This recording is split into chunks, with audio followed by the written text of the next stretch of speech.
खुलुमबाय गोजोन फुंबिलिनि बयनिसिमबो गाहाम हामलायनायखौ जासिहरनाय थाबाय आं सिबि रानी ब्रह्म नोंथांमोनखौ एसबी बड निउज चेनेलाव गासैखौबो बरायबावनाय थाबाय नोंथांमोननि थाखाय आं गोदान मोनसे भिडिअ लानानै फैबावबाय अन्नानै भिडिअखौ जोबजासिम नायलांदो सामगुरि बियाबाव बिसायख'थिनि फोसावदिं मेल खुंनायनि मुङाव बुलायलायनाय बुथारनाय आरो न' बां बुफाय बुसि खालामनाय जाथायफोरसो जादों नंगौ जेब्लानिफ्राय उफ्रा बिधानसभा बिसायख'थिनि अक्ट' फोसावदों अब्लानिफ्रायनो सामगुरि बिधानसभा बियाबाव उफ्रा बिसायख'थिखौ लानानै कंग्रेस आरो बिजेपि दोलोनि मावथि आरो दैदेनगिरिफोरनि गेजेराव सानफ्रामबो बुलाय सोलाय न' बां बुफायनानै होनाय मानसि बुथारनाय बायदि जाथायफोरा जादों फिन आरोबाव बिजेपिनि मावथिखौ गाग्लोबनाय जाथाय बिजेपिनि मावथि आकबर आलीखौ गाज्रियैनो गाग्लोबदों जायनि थाखाय बिथांखौ देहा फाहामसालियाव थिसननो गोनां जादों फोरमायथिनाय बायदिब्ला बिजेपिनि मावथि आकबर आलीया मार्केटनिफ्राय मटरसाइकेलजों न' फारसे फैगासिनो दंमोन बेयावनो लामायाव जमनानै थानाय गोबां सुबुंफोरा बिथांखौ बुग्लिदों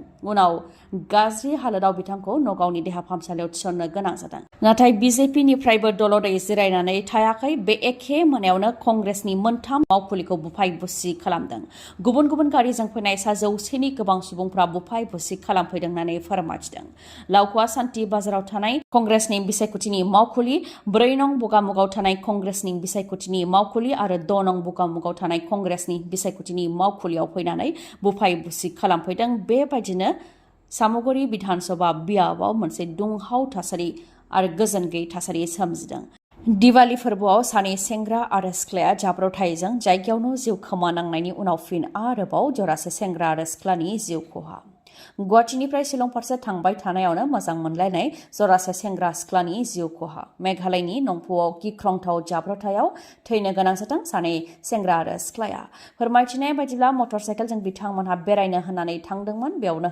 नंप' मोननाय लोगो लोगो गंसे ट्राकनि सिङाव बिथांमोननि मटरसाइकेला हाबहैदों जायजों थैनो गोनां जादों बिथांमोनहा थैनाय सेंग्रानि मुङा नीलोत्पल दवारी बिथाङा 23 बोसोर बैसोनि मरानि टेङा दलंनि थागिबि ओजोंहाय थैनाय सिख्लानि मुङा गार्गि चुटिया बिथाङा 21 बोसोर बैसोनि आरो ज्योतिपुरनि थागिबि बे 4 बोसोराव UPPL आरो बिजेपि सोरखारा बिटिसिआव मा खामानि मावखो बेनि सायाव चन्दन ब्रह्मनि बिबुंथि फोरमायथिनो गोनांदि सिडली बिधानसभा बियाबाव जानो गोनां उफ्रा बिसायख'थिखौ लानानै फोसावदिं मेल खुंनायाव बाहागो लादों बारग' मन्थ्रि चन्दन ब्रह्मआ बेयाव UPPL दोलोआ बे 4 बोसोराव मा खामानि मावखो बेनि सायाव बिथाङा बुंथिदों दि मा मोजां खामानि मावदों आरो मा गाज्रि खामानि मावदों बेखौ फंसे फिननायजों रोखायै फोरमायजोबनो हाया होननानै बुंथियो बिथाङा बुंथिदों दि गुबुन गुबुन आयदा जेरै हा-हु सोलोंथाइ हारिमु गेलेनाय गुबुन गुबुन हारिनि गेजेराव मोजां सोमोन्दो बेफोरनि सायाव मा मोजां मावदों आरो मा गाज्रि मावदों बेखौ फंसे फिननायजों गासैबो फोरमायजोबनो हाया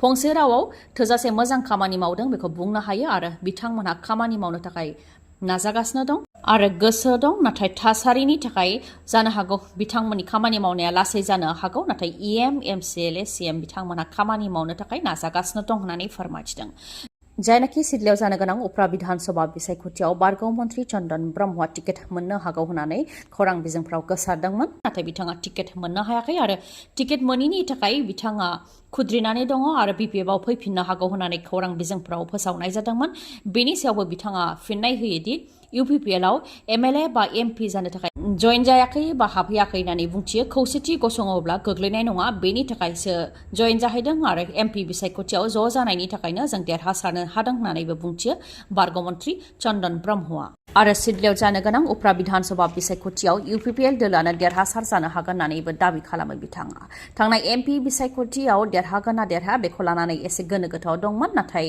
MP बिसायख'थियावबो देरहासार जानो हादों बेनिखायनो बे बिधानसभा बिसायख'थियावबो UPPL दोलोआ गोबां बा बांसिन मार्जिनजों देरहासार जानो हागोन होननानै बुंथियो चन्दन ब्रह्मआ उदखारिफोरनि ग्रेनेड खुबैनायजों 12 सुबुंनि जोखोम जेराव 2 आइजोफोरबो दङ जम्मु एन्ड काश्मीराव फिन उदखारिफोरनि गाग्लोबनाय जम्मु एन्ड काश्मीरनि श्रीनगराव उदखारिनि गाग्लोबनाय जादों सिनियर पुलिस अफिसारा जाथायनि सोमोन्दै फोरमायथिनाय बायदिब्ला श्रीनगरनि अल इन्डिया रेडिअ आरो दूरदर्शन केन्द्रनि हाउसिं कमप्लेक्सनि साखाथियाव थानाय सिआरपिएफनि बांकाराव ग्रेनेड खुबैदोंमोन उदखारिफ्रा।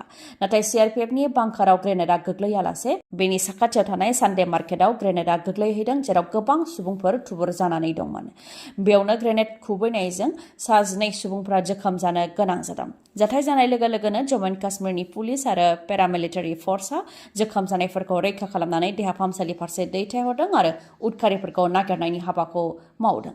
मख'नो गोनांदि बेनि सानसे सिगांसो पाकिस्तानी लाश्कार इ ताइबानि टप कामान्डारखौ श्रीनगराव गावथारनाय जादोंमोन। बेखौ लानानैनो उदखारिफ्रा बे फिन जाथायखौ होदों होननानै फोरमायथिदों सिनियर पुलिस अफिसारा। CIT क'क्राझारनि रेजिस्ट्रार चैताली ब्रह्म थासेयावबो प्रफेसार BN पारिदाखौ CIT क'क्राझारनि रेजिस्ट्रारनि बिबान होनायखौ लानानै BPFनि फिन जाथाय। प्रमद बर'आ बिटिआर खुंथायनि गोहोआव थासेयावबो माबोरै बेबायदि जानो मोनखो होननानै सोंथि खालामनायजों लोगोसे प्रमद बर'आ जाहाथे बिटिसिनि गोहोखौ बांहोनानै गोहोखौ गावनि आखायाव लाखियो बेनि थाखायबो खावलायो। फोरमायथिनो गोनांदि थांनाय 12 जुलाइ दानाव प्रफेसार BN पारिदाखौ CIT क'क्राझारनि डाइरेक्टरनि OSD हिसाबै थिसननाय जादोंमोन आरो एडमिनिस्ट्रेसनजों लोगोसे रेजिस्ट्रारनि माखासे बिबानखौ एंगारनानै गासै फाइलखौ सामलायनो थाखाय बिबान होनाय जादोंमोन। नाथाय दा रेजिस्ट्रार इनचार्जनि बिबान होनाय जाबाय। दा बिथाङानो रेजिस्ट्रारनि गासै खामानिखौ सामलायसिगोन। गांसे अफिस अर्डारनि गेजेरजों बिथांनो बे बिबानखौ होनाय जादों। जेरावनाखि चैताली ब्रह्मआ CIT क'क्राझारनि रेजिस्ट्रारनि बिबानाव दंखायोमोन, बिथां थासेयावबो बिथांखौ गोहोनिफ्राय बोख्लायनानै मानो गुबुननो होनो गोनां जाखो बेखौ लानानै BPFनिफ्राय सोंथि खालामदों। मुंदांखा लावखार ओंखाम जाग्रा थावनि बिटिआरनि बगामाथियाव एडभेन्सार स्पर्ट्स राफ्टिं बादायलायनाय सानथामनि हाबाफारिजों खुंनाय जादों। बेखौ बिटिआरनि बगामाथियाव एडभेन्सार स्पर्ट्स राफ्टिं बादायलायनाय हाबाफारियाव गुबुन गुबुन जायगानिफ्राय बाहागो लाफैदों। आसामनि अनगायैबो खाथि खालानि रायजोनिफ्रायबो बेयाव बाहागो लाफैदों। ग्रीन ट्रेक एन्ड एडभेन्सारनि दैदेननायाव आसाम एबा बिटिआर दावबायथाय बिफाननि हेफाजाबाव बेखौ खुंफुंनाय जादों। जेराव MLA जलेन दैमारिजों लोगोसे MCLA रनेन्द्र नार्जारी बिथांमोनहाबो बे हाबाफारियाव बाहागो लादों। 10 साननि गेजेरावनो गिबि मन्थ्रिनि बिबानखौ एंगाराबा UPनि गिबि मन्थ्रि योगी आदित्यनाथखौ बुथारनो हुमखि। महाराष्ट्रआव थांनाय दुर्गा फुजानि समाव बारग' मन्थ्रि बाबा सिद्दिकखौ लरेन्स बिश्नय गेंनि माखासे दुथांफोरा बुथारखांनायनि उनाव फिन UPनि गिबि मन्थ्रि योगी आदित्यनाथखौबो बुथारनो हुमखि। मेसेजनि गेजेरजों बुथारनो हुमखि हरदों। 10 साननि गेजेरावनो गावनि पस्टखौ एंगाराब्ला महाराष्ट्रनि बारग' मन्थ्रि बाबा सिद्दिकखौ बुथारनाय बायदि बुथारनाय जागोन होननानै मुम्बाइनि ट्राफिक पुलिसनि कन्ट्रल रुमाव मेसेज हरदों। मेसेज हरनायनि उनावनो नायबिजिरनानै 24 बोसोर बैसोनि सासे आइजोखौ हमदों। आइजोनि मुङा फातिमा खान। रिपर्टनि बायदिब्ला फातिमा खानआ रोंगौथि गोनां सासे आइजो, नाथाय मेन्टेल हेल्थ इसु दङ बा खर'नि जेंनाजों भुगिनानै दङ। बिथाङा इनफरमेशन टेक्न'लजियाव BSc डिग्री खालामनाय बिथाङा। नाथाय मा जाहोननि थाखाय बिथाङा UPनि गिबि मन्थ्रि योगी आदित्यनाथखौ बुथारनो बेबायदि हुमखि हरदों बेनि सोमोन्दै दासिमबो जेबो रोखायै मिथिनो मोननाय जायाखै। नायबिजिरनाया जागासिनो दं होननानैबो फोरमायदों। मरिगाव डिस्ट्रिक्ट जेलनिफ्राय खारखुमानाय 4नि मादाव सासे दायनिगिरिखौ हमनो हाबाय। फोरमायथिनो गोनांदि थांनाय माखासे सान सिगां मरिगाव डिस्ट्रिक्ट जेलनिफ्राय गासै 7 दायनिगिरिफ्रा 20 फिट वालखौ बारनानै खारलांदोंमोन। 7नि मादाव सासेया पुलिसजों होसोजानायाव फुख्रियाव गोग्लैनानै थैनो गोनां जादों। थैनाय दुथांनि मुङा अब्दुल रशीद। बेनि अनगायैबो गुबुन 4 खारखुमानानै दंमोन। दा अन्ध्र प्रदेशनि पुलिसनि मददजों अन्ध्र प्रदेशआव थाखुमानानै थानाय हालतनिफ्राय हमनो हाबाय जाइनाल इस्लामखौ। अन्ध्र प्रदेशनि तिरुपति जिल्लानिफ्राय हमनो हादों जाइनाल इस्लामखौ।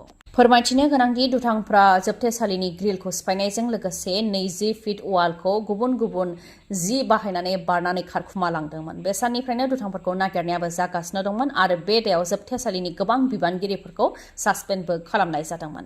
दा 4 गोमानानै थानायनि मादाव अदेबानि 4 खारखुमानायनि मादाव सासेखौ हमनो हाबाय। हमजानायनि मुङा जाइनाल इस्लाम। मैदेरनि गाग्लोबनायजों सासे आर्मि जवाननि जिउ खहा। सनितपुर जिल्लानि राङापारायाव थानाय नामगाव साहा बागानाव बे जाथाया जादों।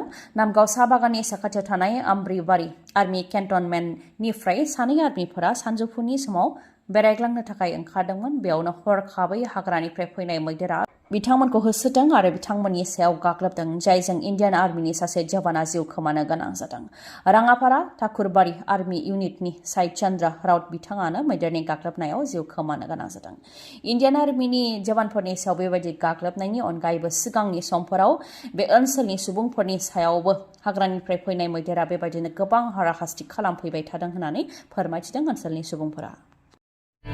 नोंथांनि मेगनाव जेंना जादों नामा? जुदि जेंना जादोंब्ला आरो नोंथाङा मेगननि मोजां डक्टर नागिरदोंब्ला नोंथांनि थाखाय मोजां खौरां। बङाइगावनि आइ हस्पिटालाव फैगोन सिनियर आइ स्पेशलिस्ट डक्टर प्रबिन बसुमतारी। बिथाङा एम्स निउ दिल्लीनि बारग' एसआर आरपिसि आरो दिल्ली जिएनसिटिनि बारग' आइ कनसालटेन्ट। डक्टर प्रबिन बसुमतारीनि अनगायैबो मेगननि डक्टर आशराफुल आलम आरो डक्टर मेघाली शर्माखौबो बङाइगावनि आइ हस्पिटालाव नोंथांमोनहा मोननो हागोन। लोगोसेनो कम्पिउटार पेकनि गेजेरजों केटारेक्ट सार्जारि खालामनो हागोन, जेराव जेबो सानाय गैयालासे, सुथेनाय गैयालासे आरो गोख्रैनो गाहामाव फैफिननायखौ नोंथांमोनहा मोननो हागोन। आबुं थङा जाहैबाय बङाइगाव लवार आसाम हस्पिटालनि उल्था दिगाव बास स्टेन्डनि साखाथियाव। फुंनि 10 रिंगानिफ्राय मोनाबिलि 7 रिंगासिम मेगननि डक्टरखौ मोननो हागोन बे बङाइगावनि आइ हस्पिटालाव। माबाफोर सुलुं लानो गोसो दंबावोबा नोंथांमोनहा 6900949900 बे नाम्बाराव खौरां लाहरनो हागोन। गोजोन्थों। दिनैनि भिडिअआ एसेनोसै। गाबोन आरो गोदान भिडिअजों लोगो मोनफिनबावगोन। नोंथाङा दासिमबो आंनि चेनेलखौ साबस्क्राइब खालामाखैबा अन्नानै साबस्क्राइब खालामदो, लोगोसे लाइक, कमेन्ट आरो शेयार खालामनो दाबाव। गोजोन्थों।